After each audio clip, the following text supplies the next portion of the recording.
ষড়যন্ত্র? এই বাড়ির সবাই তোমার সাথে ষড়যন্ত্র করছে? ওই বস্ত্রটা নিজে মায়ের বাড়ি করে দিছে, কারণ তোরে বিয়া করা ছাড়া বস্ত্রটার হাতে কোনো উপায় নেই। আর ওইদিকে তোমার জামাই মরিয়মের লাগে রং তামাশা করতেছে। রোমান, নিজের সীমা অতিক্রম করো না। আসসালামু আলাইকুম বন্ধুরা। বদসুরত নাটকের নাটকীয়তা এখন চরম পর্যায়ে। 14তম পর্বের শেষে জামালের নতুন রূপ এবং মায়ার উপর নির্মম অত্যাচারের পর 15তম পর্বে আসতে চলেছে বড় ধরনের ধামাকা। জামালের প্লাস্টিক সার্জারি কি তার জীবনের সব সমস্যার সমাধান করবে, আর ওদিকে রোমানের চক্রান্ত কি সবার সামনে আসবে? এই সব প্রশ্নের উত্তর নিয়ে আজকের বিশেষ ভিডিওটি শুরু থেকে শেষ পর্যন্ত দেখুন। আর যারা নতুন তারা অবশ্যই সাবস্ক্রাইব করে নিন। বন্ধুরা, বদসুরত নাটকের গল্প এখন এমন এক জায়গায় দাঁড়িয়ে যেখানে মায়ার ধৈর্য আর মরিয়মের শয়তানি একে অপরের মুখোমুখি। আমরা দেখেছি জামালের অনুপস্থিতিতে মরিয়ম আর জামালের মা মিলে মায়াকে বাড়ি থেকে তাড়িয়ে দিয়েছে, কিন্তু 15তম পর্বের সকল দৃশ্যপট বদলে যাবে। 15তম পর্বের সবচেয়ে বড় আকর্ষণ হতে যাচ্ছে জামালের প্লাস্টিক সার্জারির পরবর্তী প্রভাব।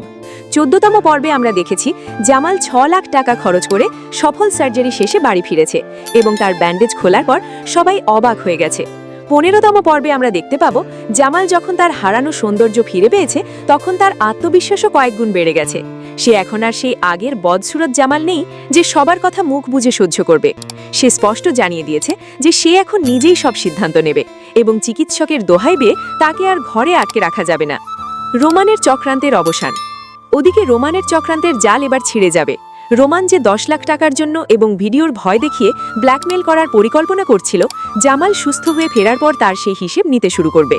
জামাল যখন জানতে পারবে যে তার আড়ালে চেয়ারম্যান আর রোমান মিলে তাকে হেনস্থা করার চেষ্টা করছে, তখন সে রোমানের প্রতিটি পদক্ষেপের কড়া জবাব দেবে। রোমান কি পারবে জামালের এই নতুন আর শক্তিশালী রূপের সামনে টিকতে? 15তম পর্বের সবচেয়ে বড় টুইস্ট হতে যাচ্ছে মায়াকে ফিরিয়ে আনা। জামাল যখন বুঝতে পারবে যে মায়াকে অন্যায়ভাবে বাড়ি থেকে বের করে দেওয়া হয়েছে এবং তার মা আর মরিয়ম মিলে তাকে মিথ্যা বলেছে যে মায়া আর সংসার করতে চায় না, তখন জামাল আর চুপ থাকবে না। 15তম পর্বে আমরা দেখতে পাবো জামাল নিজে মায়ার খোঁজে বেরোবে। সে ইতিমধ্যেই মায়ার বাড়ির উদ্দেশ্যে রওনা দিয়েছে, কিন্তু মায়া কি সহজে ফিরবে? সে তো এখন মানুষের বাড়িতে ঝিয়ের কাজ নিয়েছে নিজের আত্মসম্মান বাঁচাতে। বন্ধুরা, আপনাদের কি মনে হয় জামাল কি পারবে মায়াকে তার প্রাপ্য সম্মান ফিরিয়ে দিয়ে মরিয়মের আসল মুখ সবার সামনে উন্মোচন করতে? আর রোমান কি তার অপরাধের শাস্তি পাবে? আপনাদের মতামত কমেন্ট বক্সে জানান। 15তম পর্বটি সবার আগে দেখতে আমাদের চ্যানেলের সাথেই থাকুন। ধন্যবাদ।